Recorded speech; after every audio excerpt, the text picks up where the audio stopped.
I spoke to your brother-in-law, Evan. Um, he was introduced to me by Eli Rubenstein. I had no idea that there was that connection. So I'm meeting with him on Friday.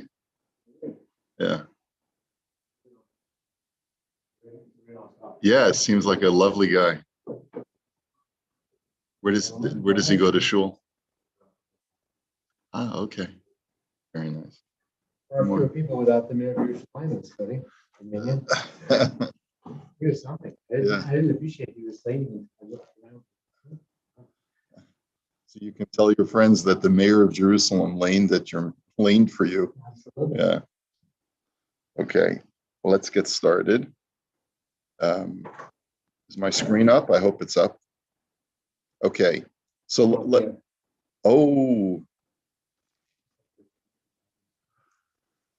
oh boy. Let me just make sure that it's plugged in. And it could be. We know we can't charge him for any damage today.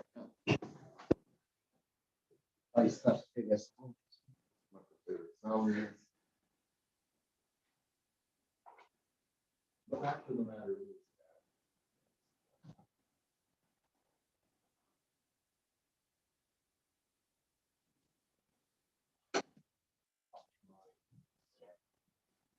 make sure that from the software standpoint,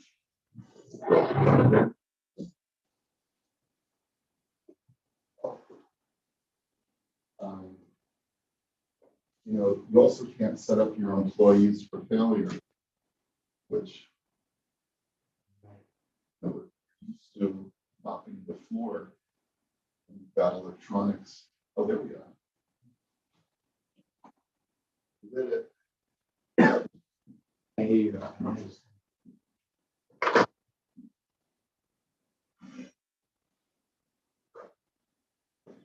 Okay, so let's start the sif again. He says, "Chederech shabalabayis muzhar shelo ligzol schar ha'ani velo la'acharo." That just like the balabayis is commanded not to steal wages from the poor employee, nor to delay payment, right? The baltolin prohibition. Kach ha'ani muzhar shelo yivatel mimaleches balabayis. Similarly, the worker has an obligation. They call him the ani, the poor man, because typically an employee was in a lower economic status than the employer. He hasn't, but that's not always the case, as you know. But in many instances, that's the case. He's commanded not to waste time while he's working for the balabayis, by taking a break here and a break there, and ending up spending the whole day without really working. He has to be very careful about his time. And shaharei hikpidu chachamim al bracha revi'is shel birkas hamazon shelo yivarchu otah hapoalim mishum bittul malachto shel balabayis. And the proof is, or like a demonstration of the fact about how careful a worker's time is, that the rabbis were very careful to instruct a worker that if you're eating lunch in the middle of the workday and you need to bench, we exempt you from the fourth bracha of Birkas Hamazon, right? Like basically after Uvenei Yerushalayim. You don't say that bracha. You don't say the rest of benching because that's a rabbinic bracha and you need to get back to work. Okay, I don't think we do this as a matter of course today, but just consider. Lunchtime to the coffee breaks, it would be an injustice to say that we don't have enough time. That's right. But that's the point. Out of wasting time for the balabayis. In those days, you had time to eat lunch, and whenever you were finished with lunch, you got back to work. You had your sandwich, go back to work. There's no such thing as a lunch hour, right? To take care of your dry cleaning and stuff like that. Okay. V'chein chayav la'avod b'chol kocho. And you also have an obligation to work assiduously and with all of your strength. Shaharei Yaakov hatzadik Omar Ki b'kol kochi avadati asabi chen. When Yaakov was preparing to leave Lavan's house after 20 years, he expresses to his two wives, Rachel and Leah, who are Lavan's daughters, he says, you know that I have faithfully worked for your father with all my strength. In other words, I've put my all into this work. I haven't worked haphazardly or, just sort of halfway. Lefichach natal scharo af ba'olam hazeh. And that's the whole reason why he was entitled to take his reward, not only in the next world, but in this world as well. Shenemar vayifrotz ha'ish ma'od. As it says that Yaakov became very wealthy, as a result of taking the speckled sheep. Lefichach, but what you see from that story is that as a reward for working faithfully and with complete commitment, you become wealthy in this world. Lefichach ein hapoel rashai lasos malacha balayla ulahaskir atzmo biyom. And that's for that reason, a worker is not allowed to moonlight, according to halacha, unless, of course, you get permission from your employer. But let's say you work a job, let's say you work the night shift at a company, then you can't go ahead and hire yourself out to another employer during the day because you're going to be too wiped out by working two jobs. Okay, and by the way, in many work contracts, the employer basically says you have an exclusive with us. You don't have a right, unless you receive explicit permission, to go take other work elsewhere, which might compromise the quality of your work when you're working with us. And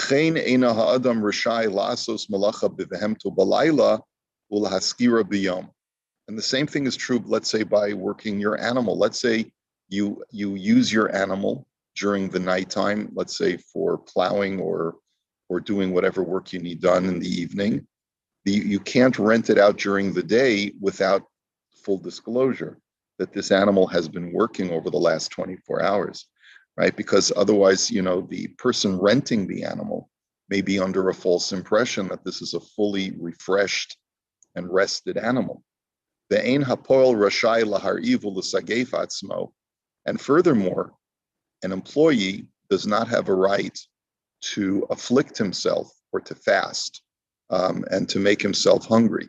Let's say he wants to go on one of these cleanse fasts. He wants to do one of these 30-day fasts, or what do they have? There's different programs. So does an employee have a right to do that if he knows it's going to make him very tired and weak over the course of the day? So the answer is halachically no. Sharei machlish kocho v'lo yuchal lasos melechas balabayis b'koyach, because it's going to weaken him and he's not going to be able to do his job as effectively. So let's say you take it upon yourself, you want to accept even a religious fast. Yeah, let's say you want to take upon yourself a religious fast. Now, it's one thing if you're an Orthodox Jew and you're obligated by halacha to fast. So that's one thing. But let's say you want to take on an additional fast. Let's say it's Bahab, and you want to fast. You've heard of Bahab. It's the Monday, Thursday, and Monday in the month, the first Monday, Thursday, Monday in the month following Pesach and Sukkot. So there's a minhag that some people fast on Bahab. But let's say it's going to compromise your work. So ultimately, you're doing more harm than good religiously, because you may have the spiritual benefits of fasting, but if it's going to compromise your ability to work faithfully for your employer, it's one thing if you own your own business, do whatever you want. But if you're working for somebody else and they're paying you by the hour or by the job, and it's going to compromise your ability to work, so then you're not permitted. Because in the vast majority of the world knows about Yom Kippur, non-Jewish people too, but they don't know about any of our other fasts. And certainly the fast where we're allowed to work and fast at the same time. One could argue, unless they're sensitive to it, they may say, "What are you doing fasting? You're supposed to be working for me today." Well, yes, but by the same token, the worker might be able to say or to rationalize that there's freedom of religion, and everyone knows when they hire someone. Like if I hire a Muslim, I know that he's going to have a Ramadan every year. He's going to have a month of fasting, which, but they eat at night. So they'll be, presumably, they should be somewhat okay during the month of Ramadan. Yeah. Teachers, in particular, have to be careful about this because when they're teaching children, they have to make sure that they don't waste time and that they're fully on their game and that they're not moonlighting to the point where it's compromising their ability to teach properly.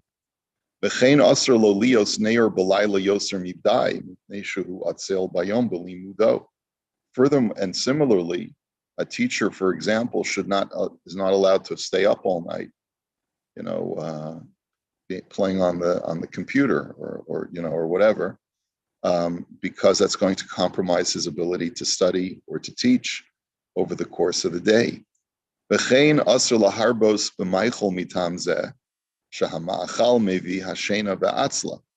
not allowed to eat too much, just like you're not allowed to fast, you're not allowed to overeat, because that's going to cause you to become tired and drowsy and sluggish. And you're not allowed to, have other jobs while you're teaching. And this is a serious issue because, a guy who's a Rebbe may want to be able to earn extra income. So he may be doing some day trading, or he may be working with someone else in some other market, and he's got to be on the phone or texting while he's in the classroom. That could actually be a very serious Choshen Mishpat violation, right? Of taking away from his employer and from his students. And this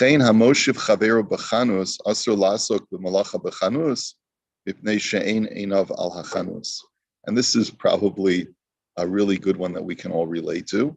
If I hire a cashier for my store who's in charge of doing customer service, the cashier can't be doing other things while they're attending to the cashier and the customers, to the cash register and the customers, like talking to their friend on the phone or playing, a game on their phone or checking their email and stuff like that. This is a serious nisayon, it's a serious trial for many people who are employed by others and who have a responsibility to be completely focused on their job. I can't tell you that the current work culture in today's world, especially with younger people, is, I'm sorry, I'll be with you in a moment. And they have to finish their conversation with their boyfriend or girlfriend. Or I just went into a store when I was out of town, not here. I wanted to buy an article of clothing, and the guy who was attending to me, in the middle of trying to show me something, had to take a personal call. And it wasn't like anyway. We know we're getting a little bit older when we say kids today. Yeah, still, it's true. Right. There's the generation is the work ethic of the new generation is really completely not what it was. And what you see from this halacha is that if I'm in charge of tending to a store, and so the teenager or the kid in their early 20s is probably saying to themselves, it's a minimum wage job, and I could be doing so many other things, and this doesn't need my full attention, but at the same time, once the customer is there, you got to give the customer your full attention. What if it becomes the custom of the land to slack off, right? It's unfortunate. Yeah, it is unfortunate that has become I guess it's why a lot of people don't go to stores anymore. So they don't get the same customer service. You can order the product online. Use the phone to get customer service, and you're there for an hour and a half waiting because they're probably multitasking on the other end of the platform as well. Yeah. Okay. But the point of this halacha is that as an employee, I have certain obligations to my employer, not to shortchange them in my work product, to make sure that I'm fully aware, awake, committed, not distracted, not weakened, not sluggish, not moonlighting, et cetera, et cetera. Okay. The worker doesn't even get enough time to finish the bench. So that was too far, and now we've pendulum has swung too much the other way, where there's no limit to how much time you just take off. Today, workers' rights are far exceed what the halacha had originally designed as far as trying to protect the worker. There's an isser of baltolin, there's an isser of kovesh schar sachir, of withholding wages from your employees. There's an obligation to treat them with respect, but what has happened is like you say, the pendulum has swung so far in the favor of the worker, perhaps because of socialist issues and things like that, that the productivity of a society is severely declined because of that. Yeah, but at the same time, these companies are just pushing harder and harder for more profits, and so you can't just blame the stuff on the workers. Whereas a lot of the blame has to go at the higher ups that are like trying to push for more profit. Well, yeah, there's nothing wrong with, but yeah, companies push for more profit when you're dealing with one of these very, very large companies. But what if you're dealing with a small mom and pop operation? A guy owns a restaurant and he's trying to sell his sushi or whatever he's trying to sell, and the kid at the cashier couldn't care less.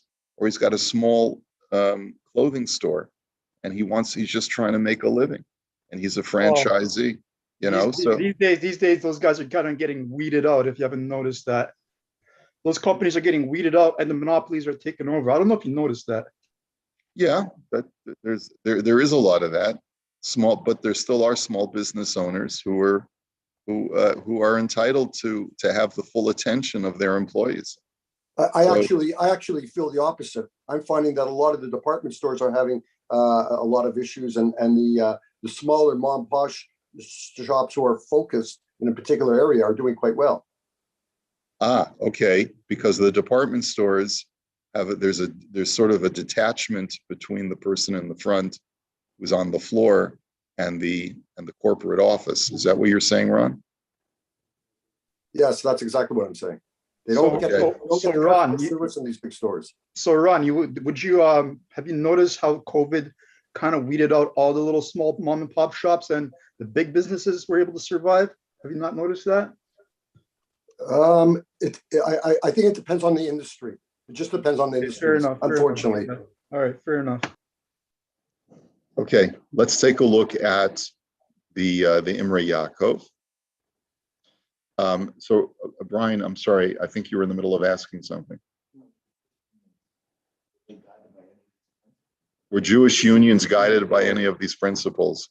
I wish I could tell you that it was based on Jewish principles, but most Jewish unions in the early part of the 20th century were mostly guided by socialist principles. Yeah. Maybe the Pintele Yidden, no?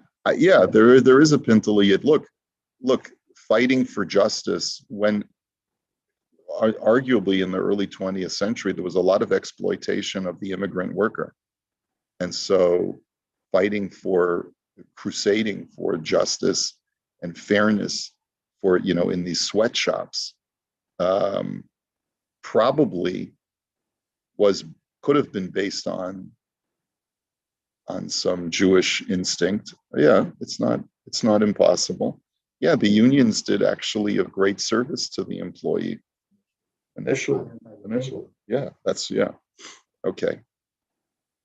Okay, so let's take a look at the Imrei Yaakov.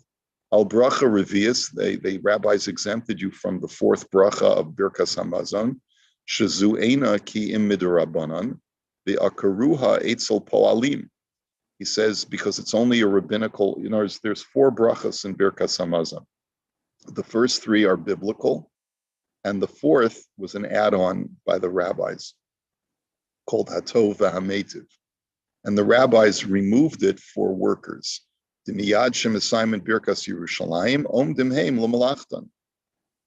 soon as they're done with that job, they immediately go back to their work. This is in Orach Chaim Siman Kuf Tzadi Aleph. We should probably take a look at it for just a second to see how it translates in halacha today. I don't think that we really use this halacha, but let's just take a quick look at it in the Shulchan Aruch. Just give me 1 second.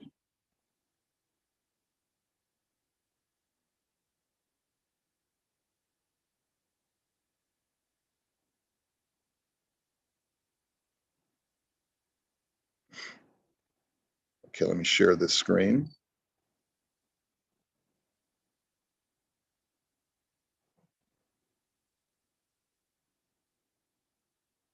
Okay, so the Shulchan Aruch says, Po'alim ha'osim malacha eitzel balabayis, v'katzrim b'birkas hamazon, that workers who are working for their employer abridge their benching, kidei shelo levatel maleches balabayis, so that they should not take away more time away from their employer.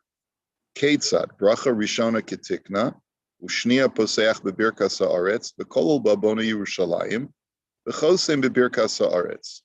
So, first of all, you say the first bracha completely normatively, and you combine the second and third brachas sort of to make those two a little bit shorter.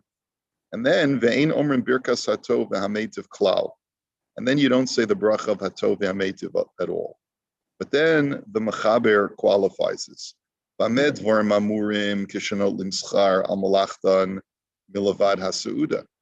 That's only true when they get paid and they get fed by the employer. But let's say their payment is the food. In other words, they're working for food. Okay, so then mevorchen kol daled brachos ketikun. Then they can take a little bit longer to bench, and they bench the full benching. V'cheinim balabayis meisiv imahem, and also if the balabayis is dining with them, with the workers, afal pishanot limschar milvad hasuuda mevorchen kol daled brachos. Then they can bless all four brachos. And then the Shulchan Aruch says, today, however, that's not the halacha. Nowadays, the Shulchan Aruch says, we say all four brachos, because generally employers don't mind if you take the extra couple of minutes to bench. And we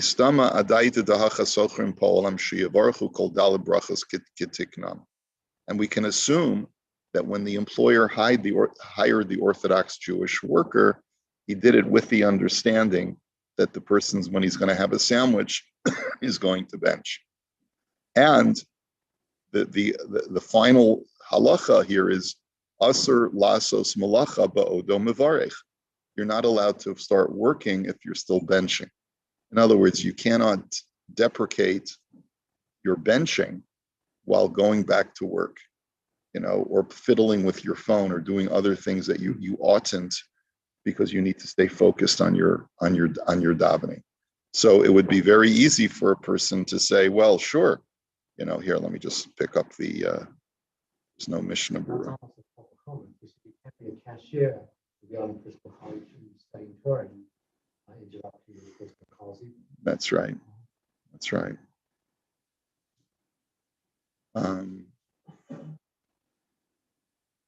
Just see if there's any relevant Mishnah Berurah.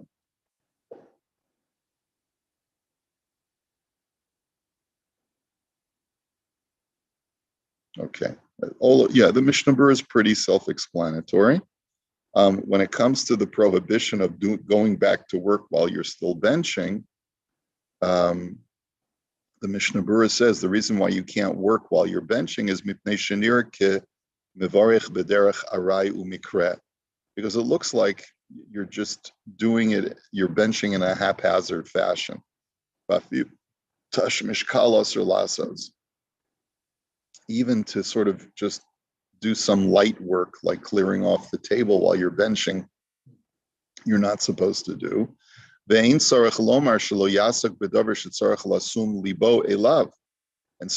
anything that requires real focus and attention, you're not allowed to do while you're still benching. The Kosav Hataz, sheyesh lizar shalalayin afilu b'divrei Torah b'shashim uvarach birkas hamazon. And the Taz writes you shouldn't even be looking at divrei Torah. Like you have some literature on the table or a sefer on the table, and then you're bench. The benching so well that you flip through some pages of a book while you're benching. He says that you're not supposed to do either. Ki ze moreh al hayosa birkas hamazon etzlo rak al tzad hamikra. He says because then you're sort of demonstrating that the benching is not that important to you. It's really a haphazard practice. The lav dafka bebirkas hamazon hu adin kishosek b'tfila ube'iza bracha acheres, and it's not just benching. Anytime you're davening, you're not supposed to be looking at other sfarim or other divrei Torah. Ze nichlo b'maimer Torah seinu v'im telchu imi keri. And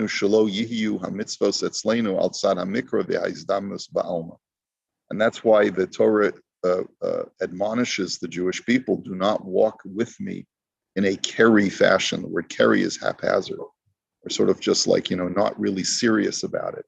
So that's a prohibition in the Torah that does not allow a person to devote themselves to God half-cocked, halfway,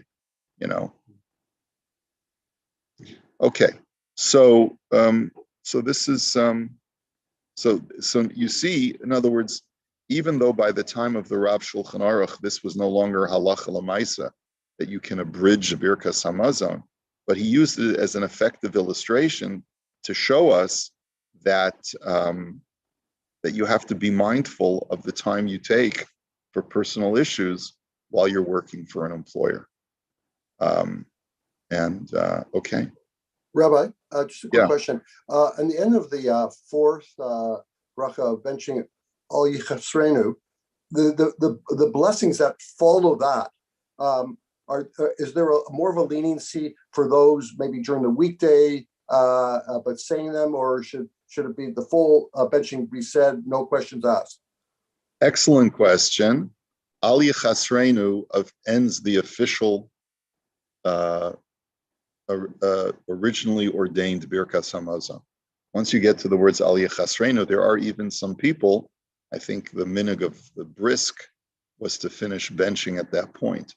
And there are other people who have that minhag to finish benching at that point. If a person is really, really in a rush and they're not able to complete benching, as long as they get up to Al Yechasreinu, they really can stand up and move on. It's almost like, sort of like the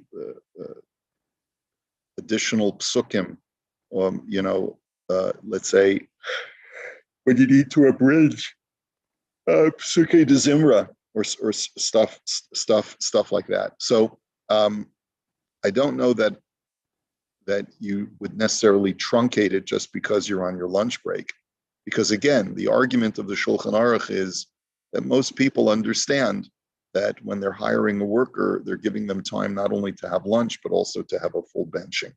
And most people, when they bench, they go the whole 9 yards. They don't just stop at Al Yechasrein. The next Imrei Yaakov sort of reiterates the Mishnah Berurah, the Ha'idna La'olam, or the second sif in that Shulchan Aruch and in Orach Chaim that we just saw. Nowadays, we do say all four brachos, even employees. Because generally employers don't mind. And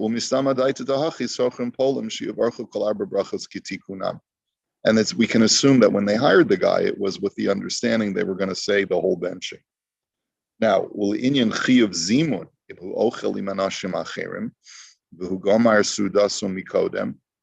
let's say, what about hanging around to answer to a zimun? You want to get back to work, and the other two guys started their lunch maybe a few minutes later. and they want to have a Zeman. So we'll deal with that in Mitzvah Shem tomorrow. Okay? Have a great day.